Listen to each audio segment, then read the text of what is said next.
प्रेत। जिंदगी किस वक्त अपना रुख बदल लेगी ये कोई नहीं जानता।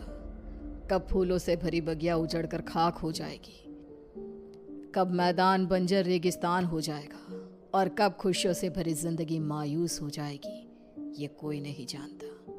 ये कहानी है कनिष्का की, जिसे अंदाजा भी नहीं था कि उसके जीवन का अगला पल उसके लिए क्या लाने वाला था। एक ऐसा अंधेरा जो हमेशा के लिए उसकी खुशियों को खा जाने वाला था। मम्मा, तुम कब से तैयार हो रही हो और कितनी देर? जल्दी चलो ना, हम लेट हो जाएंगी। अभी आई लाडो, बस 2 मिनट, साड़ी तो पहनने दे। लगता है आप भूल गई है कि आज मेरी कॉन्वोकेशन सेरेमनी है और मैं फर्स्ट आई हूँ। आज के दिन मैं लेट नहीं हो सकती मम्मा। इसीलिए तो समय लग रहा है लाडो। जिसकी बेटी फर्स्ट आई है उसे तैयार भी तो फर्स्ट क्लास होना पड़ेगा ना। कनिष्का बचपन से ही पढ़ाई में बहुत तेज थी। हमेशा फर्स्ट आना, एक्स्ट्रा करिकुलर एक्टिविटीज में पार्टिसिपेट करना और अपने घर वालों का नाम रोशन करना, ये सब उसके लिए आम था। हड़बड़ाते हुए अपनी मम्मी और पापा के साथ कनिष्का अपने कॉन्वोकेशन में चली जाती है। I must say, Mr. and Mrs. Verma, you are very lucky जो आपके घर इतनी होनहार बच्ची पैदा हुई, वरना इस उम्र में तो अक्सर लड़के और लड़कियां भटक जाते हैं। पर कनिष्का दिन रात अपनी पढ़ाई में लगी रही और आज उसने हमारे कॉलेज का नाम पूरे स्टेट में रोशन किया है। स्टेज पर जाकर कनिष्का अपनी डिग्री लेती है। उसके लिए आज का दिन बेहद खुशी का था और वो इस पल को हमेशा के लिए कैद कर लेना चाहती थी। चारों तरफ खुशी का माहौल था। तभी कनिष्का की फ्रेंड्स उसके पास आती हैं। कनिष्का, इस बार तो हमें पार्टी चाहिए। हर बार तो बचकर निकल जाती है।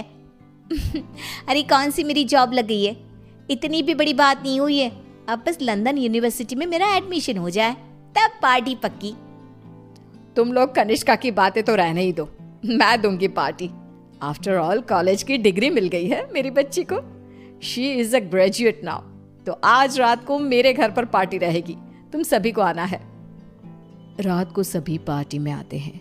सभी बच्चे नाच कूद रहे होते हैं। तभी कनिष्का खिड़की पर जाकर बाहर देखती है, जहां सामने के घर की छत पर बैठी एक औरत उसे लगातार घूरे जा रही थी। ये मिस्टर शाह के घर में ये औरत कौन है? वो तो अकेले रहते हैं। तभी वहां कनिष्का की फ्रेंड आ जाती है। तू यहाँ रात को बाहर तारे देख रही है क्या? चल ना, सब कितना एंजॉय कर रहे हैं। कनिष्का नेहा के साथ चली तो जाती है, पर उसे बहुत अजीब महसूस होने लगता है, मानो कोई सदियों पुराना दुख उसकी आत्मा को याद आ गया हो। ये अचानक मुझे रोने का मन क्यों कर रहा है? और ये स्मेल कहाँ से आ रही है? मम्मी, मम्मी लगता है कोई पार्टी में नॉनवेज ले आया है। Are you gone mad, Kanishka? We all know कि तुम्हारी फैमिली वेजिटेरियन है। तो ये सड़ी हुई मछलियों का गंध कहाँ से आ रहा है? क्या मजाक है ये कहकर कनिष्का जोर जोर से चीखने लग जाती है। कनिष्का की आवाज सुनकर गौतम वहां आता है। ड्रामा मत करो कनिष्का, बस इसी कारण से ही मैं पार्टी वार्टी पसंद नहीं करता। चलो जाओ जाओ अपने कमरे में। सभी अपने अपने घर चले जाते हैं और इसके बाद कनिष्का का बिहेवियर और भी खराब होता जाता है। रात को 3 बजे अचानक उठकर कनिष्का दीवारों से बातें करने लगती है। उसकी आवाज सुनकर रीना भागते हुए आती है। अरे बेटा, इतनी रात को तुम यहाँ पर क्या कर रही हो? और दीवार को देखकर किससे बात कर रही हो लाडो? कोई नहीं है यहाँ। रीना कनिष्का को सीने से लगा लेती है। कनिष्का का शरीर बहुत गर्म था। रीना ये देखकर सोच में पड़ जाती है। आज तक मेरी बच्ची ने कभी ऐसा बिहेव नहीं किया, आज क्या हो गया है इसे? शाम तक तो बिल्कुल ठीक थी और अब अचानक इतना तेज बुखार, ये सब क्या हो रहा है? रीना भागकर थर्मोमीटर लाती है और कनिष्का का टेम्परेचर चेक करती है, पर उसका टेम्परेचर बिल्कुल नॉर्मल था। ऐसा कैसे हो सकता है? ये सब क्या हो रहा है? अचानक मेरी बेटी को किसकी नजर लग गई? रीना अपनी बेटी के साथ ही सो जाती है और अगली सुबह डॉक्टर को बुलाती है, पर डॉक्टर के टेस्ट के बाद भी सब कुछ नॉर्मल ही निकलता है। अब ये क्या नया लफड़ा आ गया है? एक और नया खर्चा। क्या कह रहे हैं आप? जब तक कनिष्का टॉपर थी तब तक आपकी बेटी थी, और आज बेचारी बच्ची तकलीफ में है तो ये सब कहने लगे आप?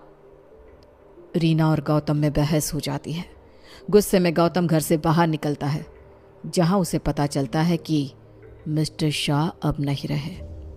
वो घर आकर कनिष्का के पास बैठी रीना को इस बात की खबर देते हैं, जिसे सुनते ही अब तक सोई कनिष्का अचानक मुस्कुराने लगती है और भागती हुई अपनी अलमारी खोलती है और सारे सामान को बाहर बिखेर देती है।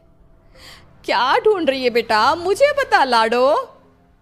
इतने में कनिष्का के हाथ कैंची लग जाती है, जिसे लेकर वो अपने सर के सारे बाल काटने लगती है। मिल गया मम्मा, मिल गया।